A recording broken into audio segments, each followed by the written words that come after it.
ನಮಸ್ಕಾರ ಫ್ರೆಂಡ್ಸ್, ನಾನು ಶ್ವೇತಾ ರಾಜೇಂದ್ರನ್ ಮಾತಾಡ್ತಾ ಇರೋದು. ಲಕ್ಷ್ಮಿತಾ ರಾಯರ ಮಗಳು ಕನ್ನಡ ಯೂಟ್ಯೂಬ್ ಚಾನಲ್ಗೆ ತಮ್ಮೆಲ್ಲರಿಗೂ ಆತ್ಮೀಯವಾದ ಸ್ವಾಗತ. ಸ್ನೇಹಿತರೆ, ಇವತ್ತು ನಿಮಗೆ ಯಾವೊಂದು ವಿಷಯದ ಬಗ್ಗೆ ಮಾಹಿತಿ ಕೊಡ್ತಾ ಇದ್ದೀನಿ ಅಂದರೆ, ಲಕ್ಷ್ಮೀ ದೇವಿ ನಮ್ಮ ಮನೆಗೆ ಬರ್ತಾ ಇದ್ದಾರೆ. ಇನ್ನೇನು ನಮ್ಮ ಜೀವನದಲ್ಲಿ ಒಳ್ಳೆಯ ಸೂಚನೆಗಳೆಲ್ಲ ಆಗ್ತಾ ಇದೆ. ನಮ್ಮ ಜೀವನದಲ್ಲೂ ನಾವು ಕೂಡ ಅಂದ್ಕೊಂಡಿರೋಂಥ ವ್ರತಗಳು, ಪೂಜೆಗಳು ಎಲ್ಲ ಮಾಡಿದ್ದೀವಿ. ಅಂಥದ್ದು ಮಾಡಿದಾದಮೇಲೆ ನಮಗೆ ಮನೆಗೆ ನಿಜವಾಗ್ಲೂ ಮಹಾಲಕ್ಷ್ಮಿ ನಮ್ಮ ಮನೆಗೂ ಬರ್ತಾ ಇದ್ದಾರೆ ಅಂತ ಕೆಲವೊಂದು ಸೂಚನೆಗಳನ್ನ ಕೊಡೋದ್ರ ಮುಖಾಂತರ ಖಂಡಿತವಾಗ್ಲಿಯೂ ನಮ್ಮ ಮನೆಗೆ ಲಕ್ಷ್ಮೀ ದೇವಿಯ ಆಗಮನ ಆಗ್ತಿದೆ ಅಂತ ಸೂಚನೆಗಳನ್ನ ಖಂಡಿತವಾಗ್ಲೂ ಗೋಚರಿಸ್ತಾರೆ. ಅದು ಯಾವ್ಯಾವ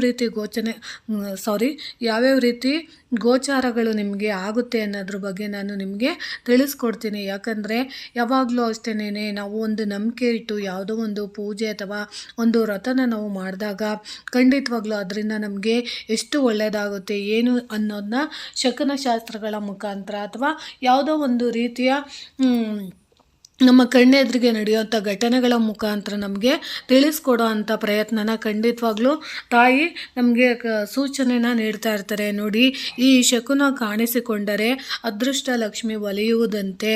ನೋಡಿ, ಸಂಪತ್ತಿನ ಪ್ರತೀಕವಾದ ಲಕ್ಷ್ಮೀ ದೇವಿ ಮನೆಗೆ ಆಗಮಿಸುವ ಸೂಚನೆಗಳು ಇವು ಎನ್ನಲಾಗಿದೆ. ಇವುಗಳನ್ನು ಶುಭ ಶಕುನ ಎಂದು ಹಲವು ತಲೆಮಾರುಗಳಿಂದ ಕೂಡ ನಂಬಿಕೊಂಡು ಬರಲಾಗಿದೆ. ನೋಡಿ, ಶಕುನಗಳನ್ನು ಇಂದಿಗೂ ಅನೇಕರು ನಂಬುತ್ತಾರೆ. ಇವುಗಳಲ್ಲಿ ಕೆಟ್ಟ ಮತ್ತು ಒಳ್ಳೆಯ ಶಕುನಗಳು ಇರುತ್ತವೆ. ಕೆಲವು ಶಕುನಗಳು ನಮಗೆ ಹಣದ ಮುನ್ಸೂಚನೆಯನ್ನು ನೀಡುತ್ತವೆ ಎಂದು ಹೇಳಲಾಗುತ್ತದೆ. ಇವುಗಳು ನಮ್ಮ ಸುತ್ತಮುತ್ತ ಕಾಣಿಸಿಕೊಂಡರೆ ಅವು ಅದೃಷ್ಟದ ಸಂಕೇತ ಎನ್ನಲಾಗುತ್ತದೆ. ಅದು ಯಾವುದು ಅಂದರೆ ನೋಡಿ, ಲಕ್ಷ್ಮೀ ದೇವಿ ನೆಲೆಸಿರುವ ಮನೆಯಲ್ಲಿ ಹಣ ಮತ್ತು ಆಹಾರದ ಕೊರತೆ ಇರುವುದಿಲ್ಲ ಎಂದು ನಂಬಲಾಗಿದೆ. ಜೀವನದಲ್ಲಿ ಯಾವಾಗಲೂ ಸಂತೋಷ ಮತ್ತು ಶಾಂತಿ ಇರುತ್ತದೆ. ಪ್ರತಿದಿನ ವಿಷ್ಣುವಿನ ಆರಾಧನೆಯೊಂದಿಗೆ ಲಕ್ಷ್ಮೀ ದೇವಿಯನ್ನು ಪೂಜಿಸುವುದರಿಂದ ಮನೆಗೆ ಸಂಪತ್ತು ಬರುತ್ತದೆ. ಇನ್ನು ಸಂಪತ್ತಿನ ಪ್ರತೀಕವಾದ ಲಕ್ಷ್ಮೀ ದೇವಿ ಮನೆಗೆ ಆಗಮಿಸುವ ಸೂಚನೆಗಳು ಇವು ಎನ್ನಲಾಗಿದೆ. ಇವುಗಳನ್ನು ಶುಭ ಶಕುನ ಎಂದು ಹಲವು ತಲೆಮಾರುಗಳಿಂದ ಕೂಡ ನಂಬಿಕೊಂಡು ಬರಲಾಗಿದೆ. ಮನೆಯೊಳಗೆ ಅಥವಾ ಮನೆ ಸುತ್ತಮುತ್ತ ಕಪ್ಪು ಇರುವೆಗಳು ಬಂದರೆ ಅದು ಶುಭದ ಸೂಚನೆ ಆಗಿರುತ್ತದೆ. ಅದು ಲಕ್ಷ್ಮೀ ದೇವಿಯ ಅನುಗ್ರಹವು ಹೆಚ್ಚಾಗುತ್ತದೆ ಎಂಬುದು ಸ್ಪಷ್ಟ ಸಂಕೇತವಾಗಿದೆ. ಅಲ್ಲದೆ ಸ್ಥಗಿತಗೊಂಡಿರುವ ಕೆಲಸ ಕಾರ್ಯಗಳು ಪೂರ್ಣಗೊಳ್ಳುತ್ತವೆ. ಅಂದರೆ ನಿಮ್ಮ ಮನೆಯ ಆಸುಪಾಸಿನಲ್ಲಿ, ನಿಮ್ಮ ಮನೆಯ ಸುತ್ತಮುತ್ತ ಯಾವತ್ತಾದ್ರೂ ನಿಮ್ಮ ಇತ್ತೀಚಿನ ದಿನಗಳಲ್ಲಿ ನೀವು ಪೂಜೆ ವ್ರತಗಳನ್ನ ಮಾಡ್ತಿರೋಂಥ ಸಂದರ್ಭಗಳಲ್ಲಿ ಕಪ್ಪು ಇರುವೆಗಳೇನಾದರೂ ಕಾಣಿಸ್ಕೊತಾ ಇದೆ, ಪದೇ ಪದೇ ಕಾಣಿಸ್ಕೊತಾ ಇದೆ ಅಂದರೆ ಅಲ್ಲಿಗೆ ನೀವು ಅರ್ಥ ಮಾಡ್ಕೊಬೇಕು, ಖಂಡಿತವಾಗ್ಲೂ ನಮ್ಮ ಮನೆಗೆ ಲಕ್ಷ್ಮೀ ದೇವಿಯ ಆಗಮನ ಆಗ್ತಾ ಇದೆ ಅಂತ. ಕೆಂಪು ಇರುವೆಗಳಿದ್ರೆ ಖಂಡಿತವಾಗ್ಲೂ ಆ ಮನೆಗೆ ನಕಾರಾತ್ಮಕ ಶಕ್ತಿ ಇದೆ, ನಮ್ಮಲ್ಲಿ ಏನೋ ಕೆಟ್ಟದಾಗ್ತಿದೆ ಅನ್ನೋದನ್ನ ನೀವು ಮೊದಲೇ ಅರ್ಥ ಮಾಡ್ಕೊಬೇಕು. ಮುಖ್ಯವಾಗಿ ಕಪ್ಪು ಇರುವೆಗಳು ನಿಮ್ಮ ಮನೆಗೆ ಬರ್ತಾ ಇದ್ದರೆ ಅದು ನಿಮಗೆ ಶುಭ ಸೂಚಕವಾಗಿರುತ್ತೆ. ಅದರಲ್ಲೂ ನೋಡಿ, ಜ್ಯೋತಿಷ್ಯ ಶಾಸ್ತ್ರದ ಪ್ರಕಾರ ಮನೆಯ ಯಾವುದೇ ಗೋಡೆಯ ಮೇಲೆ 3 ಹಲ್ಲಿಗಳ ಗುಂಪು ಒಟ್ಟಿಗೆ ಕಾಣಿಸಿಕೊಂಡರೆ ಇದು ಲಕ್ಷ್ಮೀ ದೇವಿಯ ಆಗಮನದ ಸಂಕೇತವಾಗಿದೆ. ಇದರಿಂದ ಮನೆಯ ಕಷ್ಟಗಳು ನಿವಾರಣೆ ಆಗುತ್ತದೆ ಎಂಬ ನಂಬಿಕೆ ಇದೆ. ಅಕಸ್ಮಾತ್ ನೀವು ಪೂಜೆ ಮಾಡ್ತಿರೋ ಅಂಥ ಸಂದರ್ಭಗಳಲ್ಲಿ ನಿಮ್ಮ ಮನೆಯಲ್ಲಿ ನಿಮ್ಮ ಮನೆಯ ಸುತ್ತಮುತ್ತ ಇರುವಂಥ ಗೋಡೆಗಳಲ್ಲಿ ನೀವೇನಾದರೂ 3 ಹಲ್ಲಿಗಳು ಒಂದೇ ಸಮ ಕಾಣಿಸ್ಕೊಂಡಿದೆ ಅಂತ ಅಂದರೆ ಖಂಡಿತವಾಗ್ಲೂ ಆ ಥರ ಏನಾದರೂ ಕಾಣಿಸ್ಕೊಂತಿದೆ ಅಂದರೆ ನಿಮ್ಮ ಮನೆಗೆ ಲಕ್ಷ್ಮಿ ಆಗಮನ ಆಗೋದಕ್ಕೆ ಅದು ಮುನ್ಸೂಚನೆಯಾಗಿ ಶಕುನ ನಿಮಗೆ ತಿಳಿಸ್ಕೊಡ್ತಾ ಇದೆ. ನಾನು ನಿಮ್ಮ ಮನೆಗೆ ಬರೋಕ್ಕೆ ಸಿದ್ಧ ಆಗಿದ್ದೀನಿ ಅಂತ ಅದರ ಮುಖಾಂತರ ನಿಮಗೆ ಆ ಸೂಚನೆಯನ್ನು ಕೊಡುತ್ತೆ. ಅದರಲ್ಲೂ ಒಂದೇ ಸಾಲಿನಲ್ಲಿ ಹಲ್ಲಿಗಳನ್ನ ನೀವು ನೋಡ್ತಾ ಇದ್ದರೆ ಖಂಡಿತವಾಗ್ಲೂ ನಮ್ಮ ಮನೆಗೆ ಒಳ್ಳೇದು ಆಗೋದಕ್ಕೋಸ್ಕರ ಆ ಶುಭ ಸೂಚನೆಗಳೆಲ್ಲ ಕಾಣಿಸುತ್ತೆ ಅಂತ ನಾವು ಅರ್ಥ ಮಾಡ್ಕೊಬೇಕಾಗುತ್ತೆ.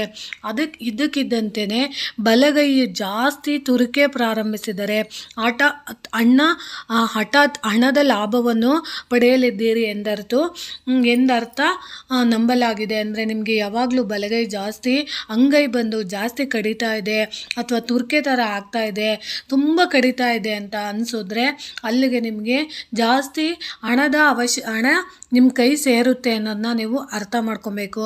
ಆಮೇಲೆ ಮನೆಯಲ್ಲಿ ಅಕ್ಕಿ ಗೂಡು ಕಟ್ಟುವುದು ಕೂಡ ಅತ್ಯಂತ ಮಂಗಳಕರವೆಂದು ಪರಿಗಣಿಸಲಾಗುತ್ತದೆ.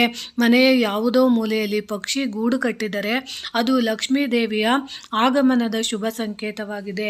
ಗುಬ್ಬಚ್ಚಿಗಳಿರ್ಬೋದು ಅಥವಾ ಬೇರೆ ಪಕ್ಷಿಗಳು ಗೂಡು ಕಟ್ತಾ ಇದೆ ಅಂತ ಅಂದರೆ ಖಂಡಿತವಾಗ್ಲೂ ನಮ್ಮ ಮನೆಯಲ್ಲಿ ಗಿಣಿಮರಿಗಳಿರ್ಬೋದು, ಗುಬ್ಬಚ್ಚಿಗಳಿರ್ಬೋದು ಅಥವಾ ಕಾಡಿನಲ್ಲಿ ವಾಸಿಸುವಂಥ ಪಕ್ಷಿಗಳು ಬಂದು ನಮ್ಮ ಮನೆಯ ಸುತ್ತಮುತ್ತ ಆಸುಪಾಸಿನಲ್ಲಿ ಗೂಡುಗಳನ್ನ ಕಟ್ತಾ ಇದೆ ಅಂದರೆ ಅಲ್ಲಿ ನಮಗೆ ಖಂಡಿತವಾಗ್ಲೂ ಲಕ್ಷ್ಮಿಯ ಆಗಮನ ಆಗೋದಕ್ಕೆ ಅದು ಮುನ್ಸೂಚನೆ ಅದು ಕೊಡ್ತಾ ಇದೆ ಅಂತ ನಾವು ಅರ್ಥ ಮಾಡ್ಕೊಬೇಕಾಗುತ್ತೆ.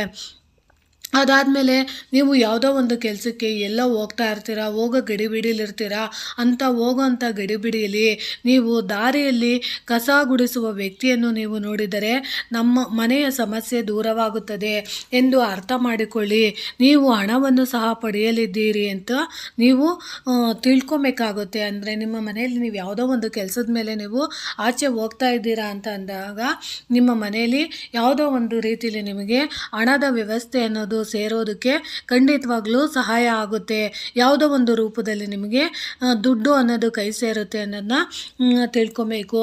ಆಮೇಲೆ ನೀವು ಇನ್ನೇನು ನೋಡ್ಬೋದು ಅಂದರೆ ನೋಡಿ, ಗೂಬೆಯನ್ನು ನೋಡುವುದು ಒಳ್ಳೆಯದು. ಅಂದರೆ ಸನಾತನ ಧರ್ಮದಲ್ಲಿ ಗೂಬೆಗೆ ವಿಶೇಷವಾದ ಸ್ಥಾನವಿದೆ. ಏಕೆಂದರೆ ಗೂಬೆಯನ್ನು ದೇವಿ ಲಕ್ಷ್ಮೀ ದೇವಿಗೆ ವಾಹನವಾಗಿ ಸಾಗಿಸುವ ವಿಧಾನವೆಂದು ಪರಿಗಣಿಸಲಾಗಿದೆ. ಈ ಕಾರಣದಿಂದ ನೀವು ಎಲ್ಲಿಯಾದರೂ ಗೂಬೆಯನ್ನು ಕಂಡರೆ ಅದು ಒಳ್ಳೆಯ ಸಂಕೇತವೆಂದು ಪರಿಗಣಿಸಲಾಗುತ್ತದೆ.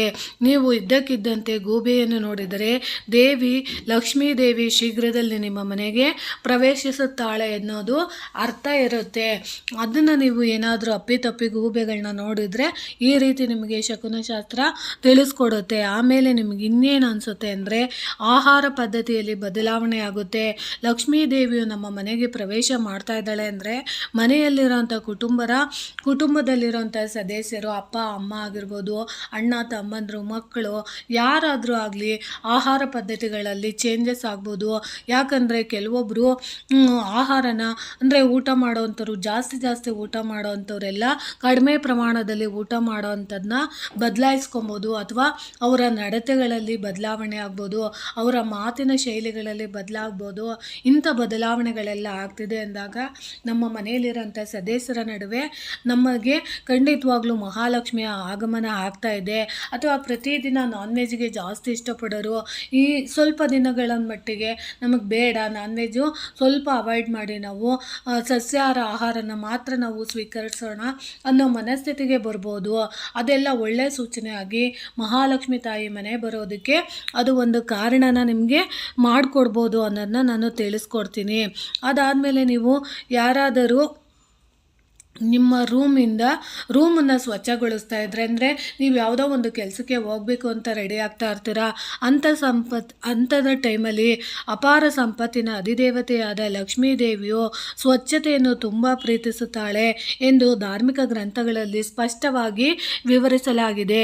ಯಾವ ಮನೆಗಳಲ್ಲಿ ಯಾವಾಗಲೂ ಶುಚಿಯಾಗಿರುತ್ತದೋ ಆ ಮನೆಯಲ್ಲಿ ಮಾತಾ ಮಹಾಲಕ್ಷ್ಮಿ ಆಶೀರ್ವಾದ ಸದಾ ಇರುತ್ತದೆ ಎಂದು ಹೇಳಲಾಗುತ್ತದೆ. ಹಾಗೆಯೇ ಶುಚಿಗೊಳಿಸುವ ಉದ್ದೇಶಕ್ಕಾಗಿ ಬಳಸುವ ಪೊರಕೆಯ ಲಕ್ಷ್ಮೀ ದೇವಿಗೆ ಪ್ರಿಯವಾಗಿದೆ. ಯಾರಾದರೂ ಬೆಳಗ್ಗೆ ತಮ್ಮ ಮನೆಯ ಹುಲ್ಲು ಆಸನವನ್ನು ಪೊರಕೆಯಿಂದ ಸ್ವಚ್ಛಗೊಳಿಸುವುದನ್ನು ನೋಡಿದರೆ ನಿಮಗೆ ಮಹಾಲಕ್ಷ್ಮಿ ಆಶೀರ್ವಾದ ಸಿಗುತ್ತದೆ ಎಂದು ಹೇಳಲಾಗುತ್ತದೆ. ಅಂದರೆ ನೀವು ಯಾವುದೋ ಒಂದು ಕೆಲಸಕ್ಕೆ ಹೋಗ್ತಾ ಇರ್ತೀರಾ ಅಥವಾ ಯಾವುದೋ ಒಂದು ಇಂಪಾರ್ಟೆಂಟ್ಗೆ ಮೀಟಿಂಗು ಅಥವಾ ದುಡ್ಡಿನ ವ್ಯವಹಾರಕ್ಕೂ ನೀವು ಕೈ ಹಾಕಬೇಕು ಅಂದ್ಕೊಂಡಿರ್ತೀರಾ ಅಥವಾ ಕೋರ್ಟ್ ಕಚೇರಿ ಕೆಲಸಗಳಿಗೆ ಹೋಗಬೇಕು ಅಂತ ಅಂದ್ಕೊಂಡಿರ್ತೀರಾ. ಅಂಥ ಟೈಮ್ಗಳಲ್ಲಿ ಪಾರ್ಕ್ಗಳಲ್ಲಿ ಕಸ ಗುಡಿಸ್ತಾ ಇರೋದು ಅಥವಾ ನಿಮ್ಮ ಮನೆಯ ಮುಂದೆ ಕಸ ಗುಡಿಸ್ತಾ ಇರೋದು ಅಥವಾ ನಿಮ್ಮ ಅಕ್ಕಪಕ್ಕದ ಮನೆಗಳಲ್ಲಿ ಮನೆಯಲ್ಲಿ ಕಸ ಗುಡಿಸ್ತಾ ಇರೋದಂಥದ್ದನ್ನು ನೋಡಿದಾಗ ಅಲ್ಲಿಗೆ ನೀವು ಅರ್ಥ ಮಾಡ್ಕೊಬೇಕು, ನಾವು ಹೋಗ್ತಿರೋ ಅಂಥ ಕೆಲಸ ಕಾರ್ಯಗಳೆಲ್ಲ ಶುಭ ಆಗ್ಬೋದು. ಇವತ್ತಲ್ದಿದ್ರೂ ಇವತ್ತು ನೋಡಿದ ತಕ್ಷಣವೇ ಎಲ್ಲ ಆಗುತ್ತೆ ಅಂತಲ್ಲ, ಯಾವುದೋ ಒಂದು ರೀತಿಯಲ್ಲಿ ನಮಗೆ ಮಹಾಲಕ್ಷ್ಮಿ ಅನುಗ್ರಹ ಮುಂದಿನ ದಿನಗಳಲ್ಲಿ ನಮ್ಮ ಮನೆಗೆ ಮಹಾಲಕ್ಷ್ಮಿ ಅನುಗ್ರಹ ಆಗುತ್ತೆ ಅನ್ನೋದನ್ನ ನೀವು ಅರ್ಥ ಮಾಡ್ಕೊಬೇಕಾಗುತ್ತೆ.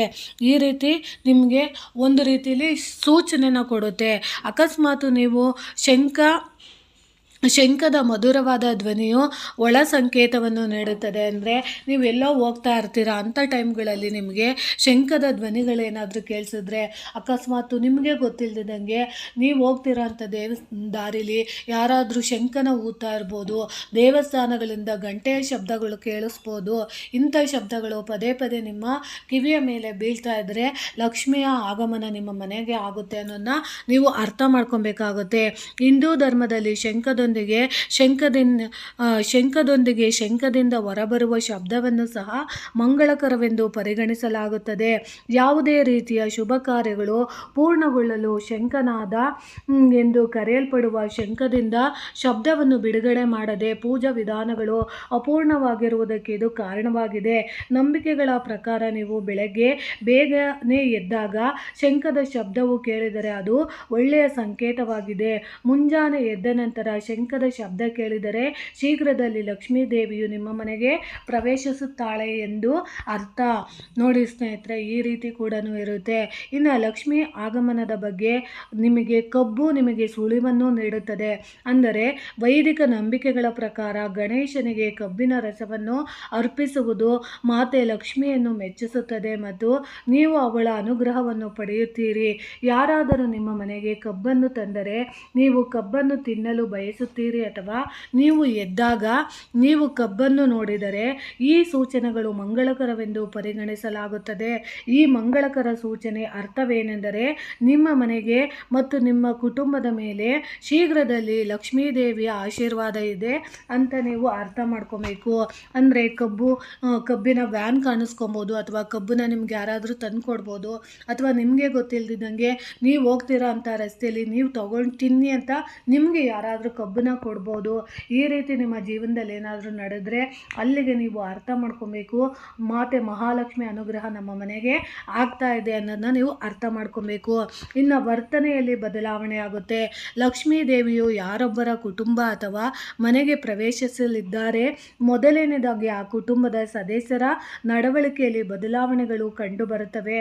ಮನೆಯಲ್ಲಿ ವಿವಾದಗಳು, ಬಿರುಕುಗಳು, ಭಿನ್ನಾಭಿಪ್ರಾಯಗಳು ಮತ್ತು ಕೋಪ ಮತ್ತು ದೈವದ ಭಾವನೆಗಳು ಕಡಿಮೆಯಾಗಲು ಪ್ರಾರಂಭಿಸುತ್ತವೆ ಮತ್ತು ಕುಟುಂಬದ ಸದಸ್ಯರಲ್ಲಿ ಪರಸ್ಪರ ಪ್ರೀತಿ, ವಾತ್ಸಲ್ಯ ಮತ್ತು ಸಾಮರಸ್ಯವು ನಿಮ್ಮ ಮೇಲೆ ಆಗ್ತಾ ಇದೆ ಅಂದಾಗ ನಮ್ಮ ಮನೆಯಲ್ಲಿ ಮೊದಲಿಗಿಂತ ಇವಾಗ ಎಲ್ಲೋ ಒಂದು ಕಡೆ ಜಗಳನೆಲ್ಲ ಮರೆತು ಪ್ರೀತಿಯಿಂದ ಅಣ್ಣ ತಮ್ಮಂದರು, ಅಕ್ಕ ತಂಗಿಯರು, ಗಂಡ ಹೆಂಡತಿ ಅಥವಾ ಅಜ್ಜಿ ತಾತ, ಅತ್ತೆ ಮಾವ, ನಾದಿನಿಗಳು, ಸೊಸೆ ಅತ್ತೆಯಂದರು ಎಲ್ಲ ಖುಷಿಯಾಗಿ ಇರ್ತೀವಿ. ಯಾವುದೇ ರೀತಿ ಭಿನ್ನಾಭಿಪ್ರಾಯಗಳಿಲ್ಲದೆ ಇರೋದ್ರಲ್ಲಿ ಅಡ್ಜಸ್ಟ್ ಮಾಡಿಕೊಂಡು ಬದುಕ್ತಾ ಇದ್ದೀವಿ ಅಂತ ನಿಮ್ಮ ಮನಸ್ಥಿತಿಗಳೇನಾದರೂ ಪರಿವರ್ತನೆ ಆಯಿತು ಅಂದರೆ ಅಥವಾ ನಿಮ್ಮ ವರ್ತನೆಯಲ್ಲಿ ಬದಲಾವಣೆ ಆಯಿತು ಅಂದರೆ ಅಲ್ಲಿಗೆ ನಾವು ಅರ್ಥ ಮಾಡ್ಕೊಬೇಕು, ಮಹಾಲಕ್ಷ್ಮಿಯ ಆಗಮನಗಳು ಕೂಡ ನಮ್ಮ ಮನೆಗೆ ಆಗ್ತಾ ಇದೆ ಅಂತ ಅದು ನಮಗೆ ಸೂಚನೆನ ಕೊಡುತ್ತೆ. ಅದ್ರ ಜೊತೆಗೆ ಕನಸುಗಳು ಸಹ ಮಾತೆ ಮಹಾಲಕ್ಷ್ಮಿ ನಮ್ಮ ಮನೆಗೆ ಬರ್ತಾ ಇದ್ದಾರೆ ಅಂತ ಸೂಚನೆ ಕೂಡ ಕೊಡ್ತಾರೆ. ಹಾವಿನ ರಂಧ್ರವಿರುವ ಹಾವನ್ನು ನೀವು ನೋಡಿದರೆ ಅದು ನಿಮಗೆ ಹಠಾತ್ ಲಾಭ ಅಥವಾ ಹಣದ ಬಗ್ಗೆ ಸೂಚನೆಗಳನ್ನು ನೀಡುತ್ತದೆ. ಅಕಸ್ಮಾತ್ ನೀವು ಯಾವುದೇ ಮಹಿಳೆ ಅಥವಾ ಹುಡುಗಿ ಡ್ಯಾನ್ಸ್ ಮಾಡುವುದನ್ನು ನೋಡಿದರೆ ನೀವು ಹಣವನ್ನು ಪಡೆಯುತ್ತೀರಿ ಎಂದರ್ಥ. ಅಂದರೆ ನಿಮ್ಮ ಕನಸಲ್ಲಿ ಏನಾದ್ರೂ ನೀವು ಹಾವಿನ ರಂಧ್ರವಿರುವ ಹಾವನ್ನು, ಅಂದರೆ ಹುತ್ತದೊಳಗಡೆಯಿಂದ ನಿಮಗೆ ಹಾವೇನಾದರೂ ಬಂದು ತಲೆ ಅಳ್ಳಾಡಿಸ್ತಾ ಇರೋಂಥ ಕನಸೇನಾದರೂ ಬಿತ್ತು ಅಂದರೆ ಖಂಡಿತವಾಗ್ಲೂ ನಮ್ಮ ಮನೆಗೆ ಮಹಾಲಕ್ಷ್ಮಿಯ ಆಗಮನ ಆಗ್ತಾ ಇದೆ ಅನ್ನೋದನ್ನ ನಾವು ಅರ್ಥ ಮಾಡ್ಕೊಬೇಕು. ಇನ್ನು ನೀವು ಯಾವುದೇ ಮಹಿಳೆ ಅಥವಾ ಹುಡುಗಿ ನಿಮ್ಮ ಕನಸಲ್ಲಿ ಡ್ಯಾನ್ಸ್ ಕನಸು ಏನಾದರೂ ಮಾಡ್ತಾ ಇದ್ದರೆ, ಆ ಥರದ ಕನಸು ಪದೇ ಪದೇ ಬೀಳ್ತಿದೆ ಅಂದರೆ ಖಂಡಿತವಾಗ್ಲೂ ನೀವು ನಿಮ್ಮ ಮನೇಲಿ ಮಹಾಲಕ್ಷ್ಮಿ ಅನುಗ್ರಹ ಆಗ್ತಾ ಇದೆ, ಶುಭ ಸೂಚನೆ ಆಗ್ತಾ ಇದೆ ಅಂತ ನಾವು ಅರ್ಥ ಮಾಡ್ಕೊಬೇಕಾಗುತ್ತೆ. ಇನ್ನು ನೀವು ಮರದ ತುದಿಯಲ್ಲಿ ನಿಮ್ಮನ್ನು ನೋಡಿದರೆ ನೀವು ಇದ್ದಕ್ಕಿದ್ದಂತೆ ಹಣವನ್ನು ಪಡೆಯಬಹುದು ಎಂದರ್ಥ. ಅಕಸ್ಮಾತ್ ನಿಮ್ಮ ಕನಸಲ್ಲಿ ನೀವು ಏನಾದ್ರೂ ಮರ ಹತ್ತಿ ಆ ಮರದ ಮೇಲೆ ನೀವು ಆ ಮರದ ತುದಿಯಲ್ಲಿ ನೀವು ಕೂತ್ಕೊಂಡಿರೋ ಥರ ಅಂತ ಕನಸೇನಾದರೂ ನಿಮಗೆ ಬಿದ್ದಿದೆ ಅಂತ ಅಂದರೆ ನಿಮಗೆ ಹಣನ ನಿಮಗೆ ಇನ್ಯಾವುದೋ ರೂಪದಲ್ಲಿ ನಿಮಗೆ ಹಣ ಯಾವುದೋ ಒಂದು ರೂಪದಲ್ಲಿ ಸಿಗುತ್ತೆ ಅನ್ನೋ ಮುನ್ಸೂಚನೆ ಆಗಿರುತ್ತೆ. ಇನ್ನು ನಿಮ್ಮ ಕನಸಿನಲ್ಲಿ ಜೇನುನೊಣದ ಜೇನುಗೂಡನ್ನು ನೀವು ಕಂಡಿದ್ದೇ ಆದರೆ ಈ ಚಿಹ್ನೆಯನ್ನು ಹಣದ ಲಾಭವೆಂದು ಪರಿಗಣಿಸಲಾಗುತ್ತದೆ. ಅಂದರೆ ನಿಮಗೆ ಜೇನು ಕಟ್ಟಿರೋಂಥ ಗೂಡನ್ನು ನೀವು ನೋಡಿದ್ದೇ ಆದರೆ ಖಂಡಿತವಾಗ್ಲೂ ನಿಮಗೆ ತಾಯಿ ಮಹಾಲಕ್ಷ್ಮಿ ಅನುಗ್ರಹ ನಿಮಗೆ ಖಂಡಿತವಾಗ್ಲೂ ಆಗ್ತಿದೆ ಅನ್ನೋದನ್ನ ನೀವು ಅರ್ಥ ಮಾಡ್ಕೊಬೇಕು. ಯಾವಾಗಲೂ ಅಷ್ಟೇ ಯಾವುದೋ ಒಂದು ರೂಪದಲ್ಲಿ ನಾವು ಮಾಡಿರೋಂಥ ಪೂಜೆ ಪುನಸ್ಕಾರಗಳಿಗೆ ತಾಯಿ ಮಹಾಲಕ್ಷ್ಮಿ ನಮಗೆ ಈ ರೀತಿ ಕನಸಿನ ರೂಪದಲ್ಲಿ ಅಥವಾ ನಮಗೆ ಈ ವಸ್ತುಗಳ ರೂಪದಲ್ಲಿ ಅಥವಾ ಈ ಅಥವಾ ಈ ನಡವಳಿಕೆಗಳ ಮುಖಾಂತರ ಖಂಡಿತವಾಗ್ಲೂ ನಮಗೆ ಇಂಥ ಸೂಚನೆಗಳೆಲ್ಲ ಕೊಡ್ತಾರೆ.